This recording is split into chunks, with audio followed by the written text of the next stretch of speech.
students, today we are going to start lecture 8 from acids, bases and salt, which is chapter 2.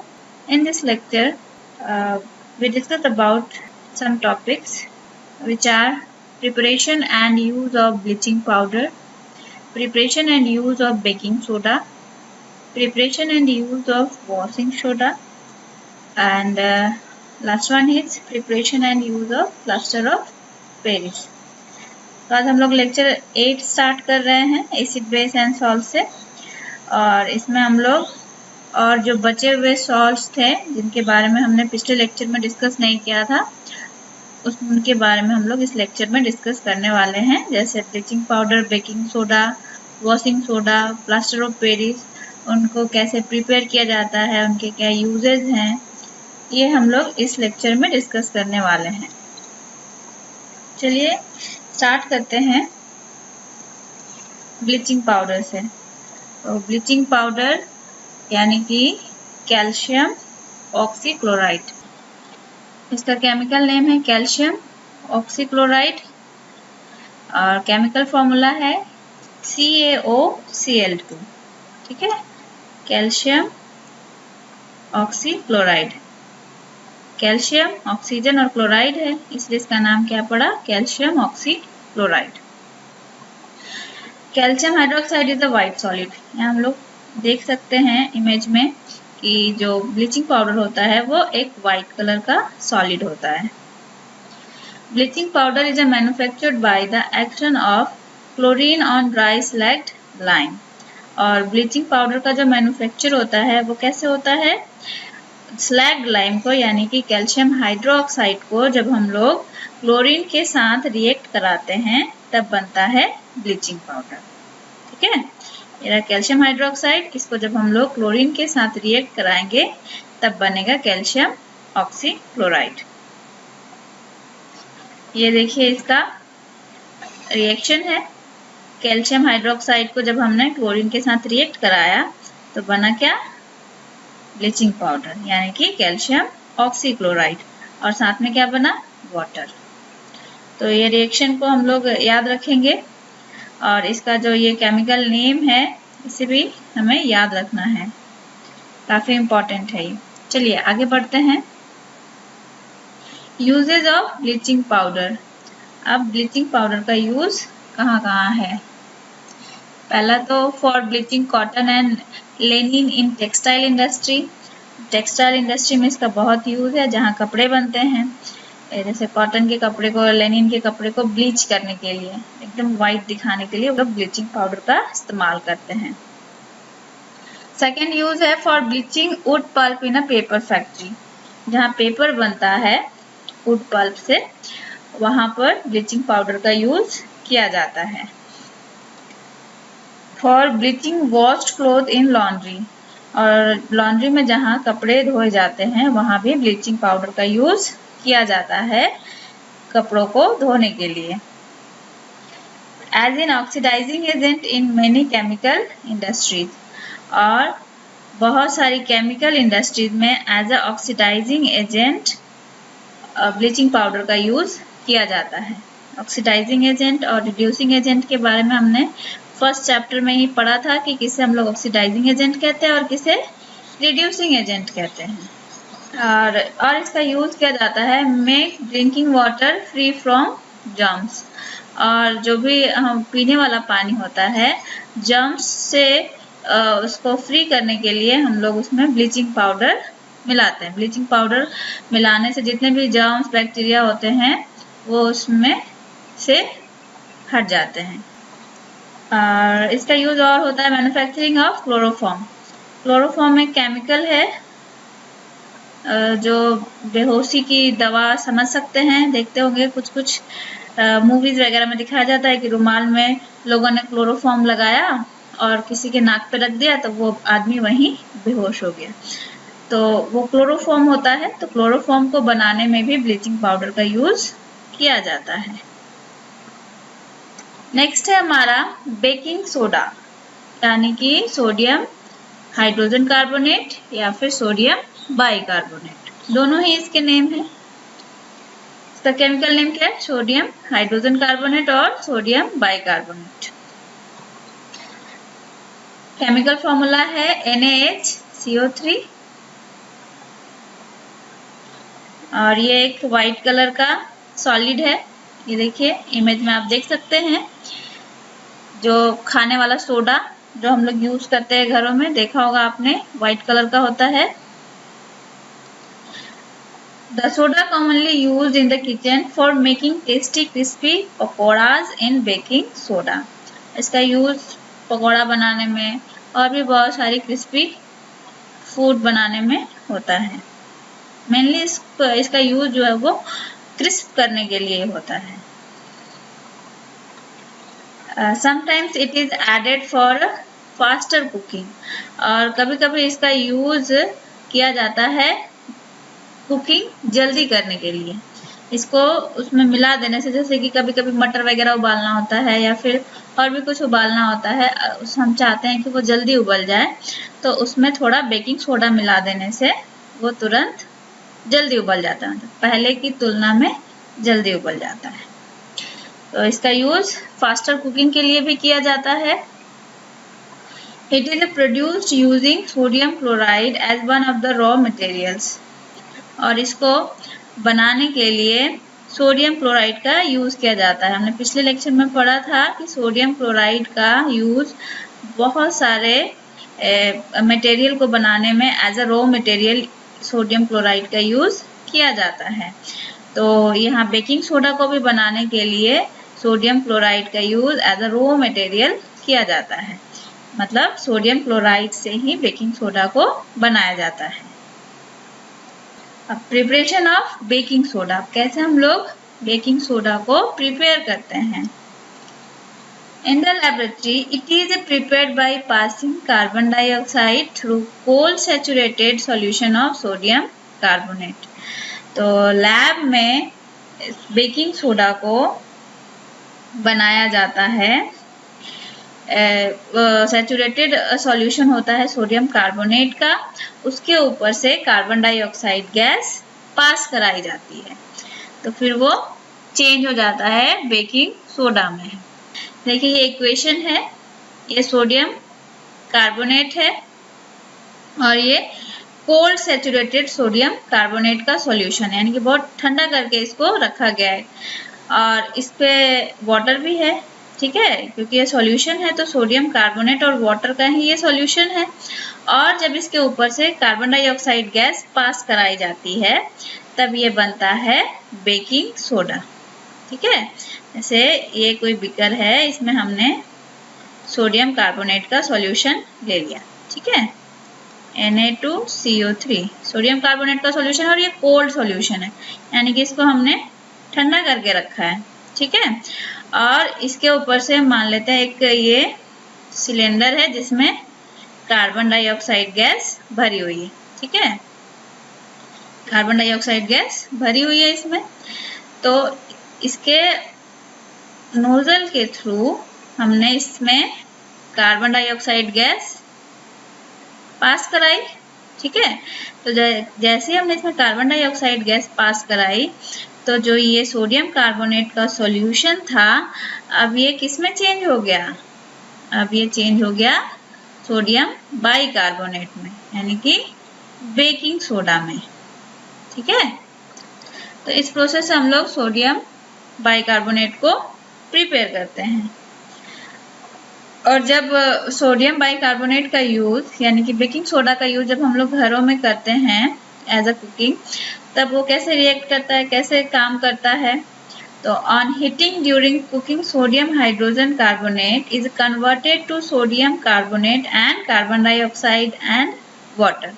जब हम लोग cooking में baking soda का use करते हैं तो जो बेकिंग सोडा है, मतलब जैसे मान लो कि पकौड़े में हमने बेकिंग सोडा डाला, ठीक है, और उसके बाद जब पकौड़े को हम ऑयल में फ्राई करते हैं तो क्या होता है कि जो उसमें सोडियम बाइकार्बोनेट है वो ब्रेक कर जाता है, ठीक है। और ब्रेक किस में करता है, वो सोडियम कार्बोनेट में ब्रेक करता है, कार्बन डाइऑक्साइड और वाटर में, ठीक है। तो इसके कारण क्या होता है, जब कार्बन डाइऑक्साइड गैस निकलती है उसी से जो पकौड़े हैं वो और फुले फुले से और क्रिस्पी हमें लगते हैं। ठीक है, तो मेनली ये किसके कारण होता है, due to releasing of carbon dioxide gas. ठीक है, यही रिएक्शन है, देखिए सेम रिएक्शन है, बस ये रिवर्स है ना, रिवर्स है ना। ये सोडियम बाइकार्बोनेट है, इसे जब हम लोग हीट करते हैं तब ये किसमें ब्रेक हो जाता है, सोडियम कार्बोनेट, कार्बन डाइऑक्साइड और वाटर में। तो कार्बन डाइऑक्साइड के निकलने के कारण ही जो हमारा पकौड़ा है वो फ्लफी और क्रिस्पी बनता है। ठीक है, आगे चले हम लोग। नेक्स्ट है uses of sodium hydrogen carbonate. अब सोडियम हाइड्रोजन कार्बोनेट के क्या यूज है। फर्स्ट यूज है मैन्युफैक्चरिंग ऑफ एरिएटेड वाटर, यानी कि सोडा वाटर। सोडा वाटर होता है ना जो कोल्ड ड्रिंक वगैरह में भी देखते हो, तो उसमें जो पहले जब जैसे ही खोलोगे कोल्ड ड्रिंक की बॉटल को तो उसमें से एक एयर निकलती है। कौन सी एयर होती है, कार्बन डाइऑक्साइड एयर होती है ना। तो सॉफ्ट ड्रिंक या फिर वाटर जो भी है, सोडा वाटर है, उसे एरिएटेड करने के लिए, यानी कि उसमें कार्बन डाइऑक्साइड गैस फिल करने के लिए हम लोग यूज करते हैं सोडियम बाइकार्बोनेट का। दूसरा इसका यूज है न्यूट्रलाइजेशन ऑफ स्टमक एसिडिटी। और जब एसिडिटी हो जाती है हमारे स्टमक में तो उसे न्यूट्रलाइज करने के लिए हम लोग बेकिंग सोडा का यूज करते हैं, है ना। क्योंकि एसिडिटी हो गई है, तो एसिडिटी मतलब हमारे स्टमक में एसिड हो गया है, और सोडियम हाइड्रोजन कार्बोनेट को जब हम लोग लेते हैं तब ये उसके साथ रिएक्ट करके एसिडिटी को न्यूट्रलाइज कर देती है और हमें रिलीफ मिलता है। नेक्स्ट यूज है use as a fire extinguisher. आग कहीं लगी हो तो उसे बुझाने के लिए हम लोग सोडियम हाइड्रोजन कार्बोनेट का यूज करते हैं। ठीक है, उसे कहते हैं फायर एक्सटिंग्विशर। देखते होगे ना बहुत सारे बिल्डिंग्स वगैरह में एक रेड कलर का छोटा सा सिलेंडर जैसा टंगा हुआ रहता है ना, उसके ऊपर फायर एक्सटिंग्विशर लिखा रहता है कि अगर आग लग जाती है तो फिर उसी का यूज किया जाता है। तो उस सिलेंडर में सोडियम हाइड्रोजन कार्बोनेट फिल की हुई रहती है। उसे जैसे हम लोग आग के ऊपर उसको स्प्रे करते हैं तो आग जो है फायर का कांटेक्ट ऑक्सीजन से खत्म हो जाता है और आग बुझ जाती है। तो सोडियम हाइड्रोजन कार्बोनेट का यूज हम लोग एज अ फायर एक्सटिंग्विशर भी करते हैं। Used as a mild antiseptic, और ऐसे एंटीसेप्टिक के तौर पे भी हम लोग करते हैं। कहीं थोड़ी बहुत जल गई या फिर कहीं थोड़ा खरोच आ गया तो वहाँ पे सोडियम हाइड्रोजन कार्बोनेट लगा लेने से वो ठीक हो जाता है। तो यहाँ खत्म होता है सोडियम हाइड्रोजन कार्बोनेट का यूज। आगे चलते हैं हम लोग। नेक्स्ट है वॉशिंग सोडा। ठीक है, वॉशिंग सोडा यानी कि कपड़े धोने का सोडा, जो घरों में डिटर्जेंट वगैरह यूज होता है उसमें वॉशिंग सोडा होता है। तो केमिकल नेम क्या है वॉशिंग सोडा का, sodium carbonate decahydrate. Sodium carbonate decahydrate. तो सोडियम कार्बोनेट ये हो गया सोडियम कार्बोनेट, और इसमें 10 जो है वो वाटर मॉलिक्यूल्स हैं। तो डेका मतलब होता है 10 और हाइड्रेट मतलब वाटर। ठीक है, तो इसीलिए इसका नाम क्या पड़ा, सोडियम कार्बोनेट डेकाहाइड्रेट। इसका केमिकल फॉर्मूला है Na2CO3.10H2O। और वॉशिंग सोडा भी एक व्हाइट सॉलिड होता है, फिगर में हम लोग देख सकते हैं। और प्रिपरेशन, नेक्स्ट है प्रिपरेशन ऑफ वॉशिंग सोडा। अब वॉशिंग सोडा का प्रिपरेशन कैसे होता है। When solid sodium hydrogen carbonate means baking soda is heated strongly, soda ash means anhydrous sodium carbonate is obtained। जब हम लोग सॉलिड सोडियम हाइड्रोजन कार्बोनेट जो बेकिंग सोडा होता है उसको हम लोग बहुत ज़्यादा हीट करते हैं तब वो सोडा ऐश में चेंज हो जाता है। सोडा ऐश कहने का मतलब सोडियम कार्बोनेट में जो भी वाटर के मॉलिक्यूल्स होते हैं वो पूरी तरह से कंप्लीटली हट जाते हैं। ठीक है, मतलब सोडियम कार्बोनेट में जो भी मॉइस्चर वगैरह रहता है उसमें जब उसको हम लोग हीट करते हैं तो मॉइस्चर खत्म हो जाता है, उसे ही हम लोग सोडा ऐश कहते हैं। ठीक है, मतलब सोडियम कार्बोनेट में अब थोड़ा सा भी, जरा सा भी वाटर के मॉलिक्यूल्स नहीं है।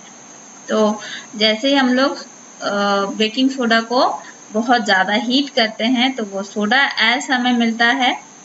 देखिए उसका फॉर्मूला है ये हो गया बेकिंग सोडा। इसे हमने जब हीट किया तब ये किसमें चेंज हो गया, सोडियम कार्बोनेट में, और इसमें जो कार्बन डाइऑक्साइड था वो गैस निकल गई और वाटर निकल गया। ठीक है, हीट करने के बाद अब जो एनहाइड्रस सोडियम कार्बोनेट है, मतलब ये जो सोडियम कार्बोनेट है इसे हम लोग मिनिमम क्वांटिटी ऑफ वाटर में डिसॉल्व करते हैं। ठीक है, एकदम जितना कम से कम पानी में ये डिसॉल्व हो जाए उतना कम से कम पानी हम लोग लेते हैं और उसमें Na2CO3 को डिसॉल्व करते हैं, यानी कि घोलते हैं। The solution is concentrated and allowed to cool. तो जो वो सॉल्यूशन होता है वो कंसंट्रेटेड होता है। कंसंट्रेटेड कहने का मतलब वाटर के मॉलिक्यूल्स कम होते हैं और सोडियम कार्बोनेट के मॉलिक्यूल्स ज़्यादा होते हैं। ठीक है, उसके बाद उसे हम लोग ठंडा करते हैं। ठंडा करने के बाद on cooling the crystal of sodium carbonate decahydrate separated. तो जैसे हम लोग उसको ठंडा करते हैं तो सोडियम कार्बोनेट डेकाहाइड्रेट सेपरेट हो जाता है, यानी कि वॉशिंग सोडा जो है वो सेपरेट हो जाता है। तो ये देखिए रिएक्शन, ये सोडियम कार्बोनेट को हमने लिया और इसको मिनिमम वाटर में डिसॉल्व किया, और मिनिमम वाटर में डिसॉल्व करने के बाद जो सोडियम कार्बोनेट डेकाहाइड्रेट है वो सेपरेट हो गया। ठीक है, यानी कि दोनों मिलकर अलग हो गए। तो इसका प्रोसेस कैसे हुआ, पहले हमने बेकिंग सोडा को हीट किया। बेकिंग सोडा को हीट करने के बाद जैसे मान लो इसमें हमने बेकिंग सोडा लिया। ठीक है, ये क्या है, बेकिंग सोडा है। और बेकिंग सोडा को जैसे हमने हीट किया, खूब हीट किया, ठीक है, स्ट्रांगली हीट किया। तो हीट करने के बाद इससे हमें क्या क्या मिला, सोडियम कार्बोनेट मिला। ठीक है, और बाकी वाटर और कार्बन डाइऑक्साइड गैस ये निकल गए। अब इसको हमने क्या किया, सोडियम कार्बोनेट को वाटर में, मिनिमम वाटर में डिसॉल्व किया। ठीक है, तो मिनिमम वाटर में डिसॉल्व करने के बाद इतना ही पानी डाला कि बस वो उसमें घुल जाए। ठीक, तब इसको जब ये डिसॉल्व हो गया वाटर में, फिर इसे हमने क्या किया, कूल किया। तो कूल करने के बाद जो इसके क्रिस्टल थे सोडियम कार्बोनेट के, वो सोडियम कार्बोनेट डेकाहाइड्रेट के साथ अलग हो गए, यानी कि वो मिक्स हो गए और वो वॉशिंग सोडा बन गया। ठीक है, तो सिंपल सा इसका है स्टेप। पहले हम लोग सोडियम बाइकार्बोनेट को हीट करेंगे, हीट करने के बाद हमें सोडियम कार्बोनेट मिलेगा। फिर सोडियम कार्बोनेट को हम लोग मिनिमम वाटर में डिसॉल्व करेंगे और उसके बाद फिर उसको कूल कर देंगे। कूल करने के बाद हमें वॉशिंग सोडा मिल जाएगा। ठीक है, तो इस रिएक्शन का हमें, इस प्रिपरेशन का हमें दोनों रिएक्शन को अच्छे से याद कर लेना है। ठीक है, इजी है, समझ आ जाएगा, तो ये जल्दी लर्न भी हो जाएगा। आगे बढ़ते हैं, यूजेस ऑफ सोडियम कार्बोनेट। पहला तो इसका यूज होता है use in a glass, soap, paper industries. ठीक है, ग्लास इंडस्ट्री में, सोप इंडस्ट्री में और पेपर इंडस्ट्री में होता है सोडियम कार्बोनेट का यूज। और सेकेंड इसका यूज है use in a manufacturing of sodium compound such as borax, sodium phosphate. और जो सोडियम के कंपाउंड होते हैं उनमें सोडियम कार्बोनेट का यूज होता है। ठीक है, सोडियम कार्बोनेट डेकाहाइड्रेट, ठीक, वॉशिंग सोडा का यूज होता है, जैसे बोरेक्स बनाने में, सोडियम फॉस्फेट बनाने में यूज होता है। Cleaning agent for domestic purpose, और घरों में जो साफ करने के लिए, कपड़े साफ करने के लिए इसका यूज किया जाता है। नेक्स्ट है remove permanent hardness of water, और वाटर की हार्डनेस को परमानेंटली रिमूव करने के लिए भी वॉशिंग सोडा का यूज किया जाता है। आइए आगे बढ़ते हैं। नेक्स्ट है हमारा प्लास्टर ऑफ पेरिस यानी कि पीओपी। ये हमने सुना होगा ना, घरों पे लगाया जाता है, पीओपी लगाते हैं लोग ऊपर, कुछ घरों के ऊपर डिजाइन बनवाते हैं, है ना, छत में अंदर से बहुत सारे फूल वगैरह बनाते हैं ना, डिजाइन वगैरह। तो किससे बनता है? पीओपी से बनता है। ठीक है, और उसका फॉर्मूला क्या होता है? CaSO4 डॉट हाफ H2O, जिसको बोलते हैं हम लोग calcium sulphate hemihydrate. Chemical name क्या है पीओपी का? Calcium sulphate hemihydrate. Hemi means half, hydrate means water. ठीक है, हेमी मतलब हाफ और हाइड्रेट मतलब वाटर। ठीक है, यहाँ पे ये हाफ है ना, हाफ H2O, तो उसे ही हम कहते हैं हेमीहाइड्रेट। इसका केमिकल फॉर्मूला होता है क्या? CaSO4 half H2O। और ये भी एक व्हाइट कलर का पाउडर होता है। नेक्स्ट है इसका preparation of plaster of Paris. कैसे हम लोग प्लास्टर ऑफ पेरिस का प्रिपरेशन करते हैं? Plaster of Paris is prepared by heating gypsum at 390 kelvin in a kiln. जब हम लोग जिप्सम को, जिप्सम का क्या फॉर्मूला होता है? CaSO4 dot 2H2O। ठीक है, ये है जिप्सम का फॉर्मूला। तो जब हम लोग जिप्सम को 390 केल्विन पर हीट करते हैं तब बनता है प्लास्टर ऑफ पेरिस। ठीक है, किल मतलब होता है भट्ठा। ठीक है, जब भट्ठे में हम लोग जिप्सम को 390 केल्विन तक गर्म करते हैं तब वो जिप्सम से किस में कन्वर्ट हो जाता है?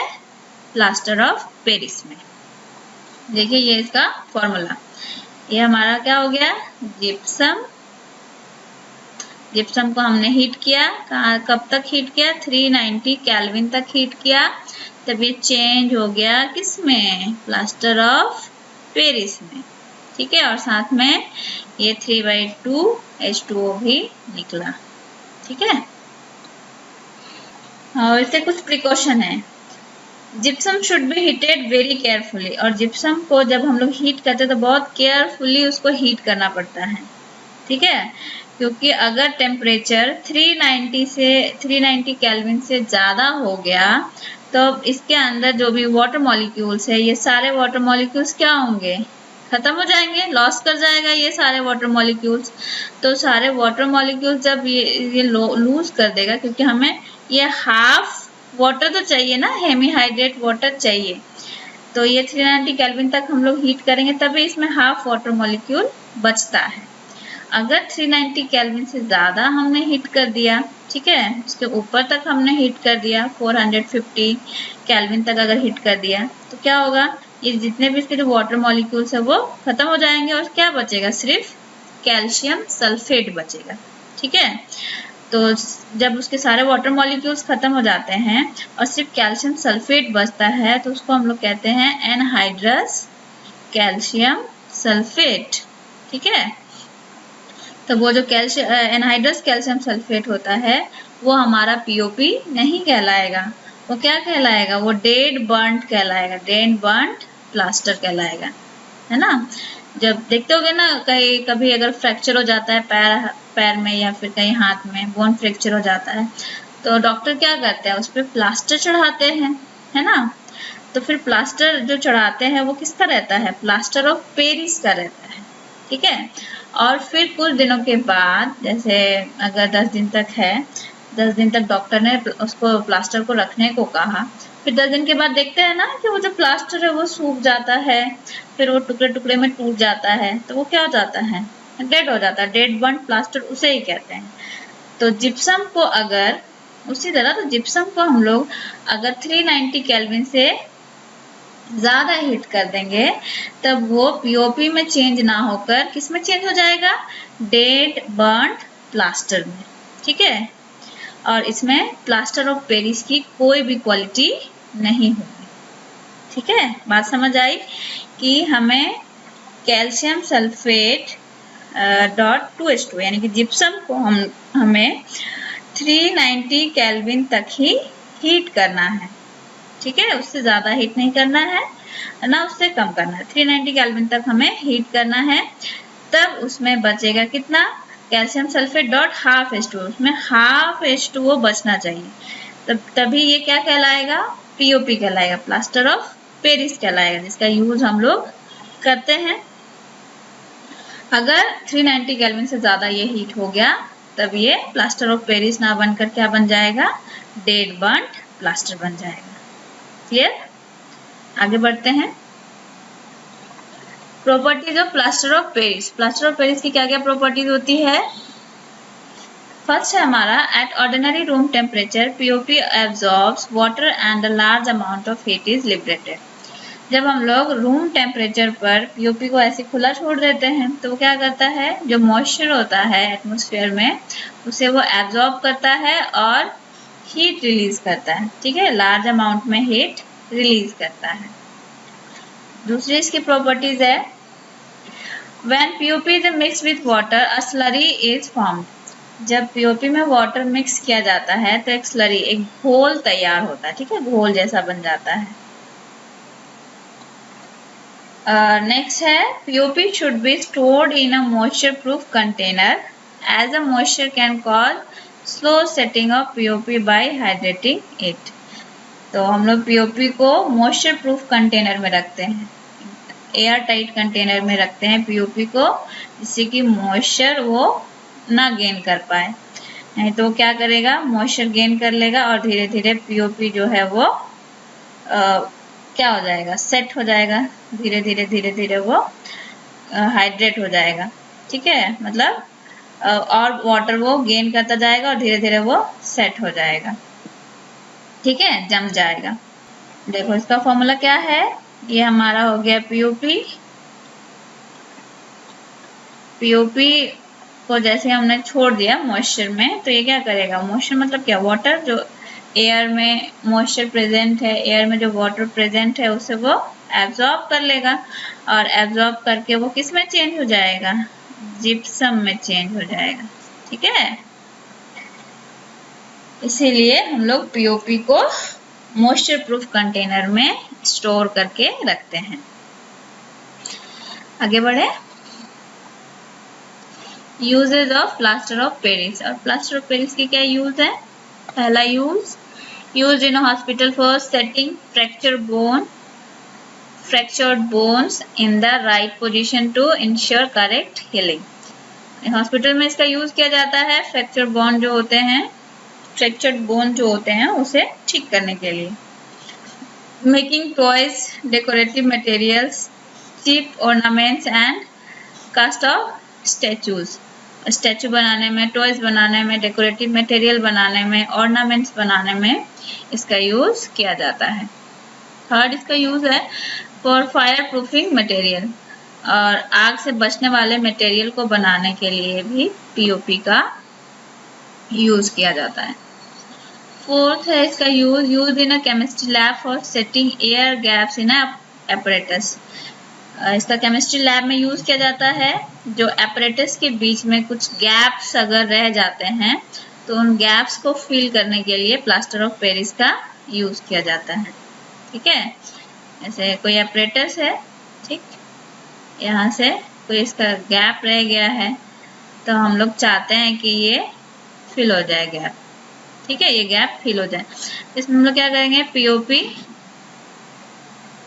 डाल देंगे। ठीक है, तो पीओपी डाल देने के बाद क्या होगा, थोड़ी देर के बाद ये खुद ही और वाटर के जो मॉलिक्यूल्स है यानी कि मॉइस्चर है उसको एब्जॉर्ब करके यहाँ पे ये सेट हो जाएगा। ठीक है, जम जाएगा, जम के जिप्सम में कन्वर्ट हो जाएगा।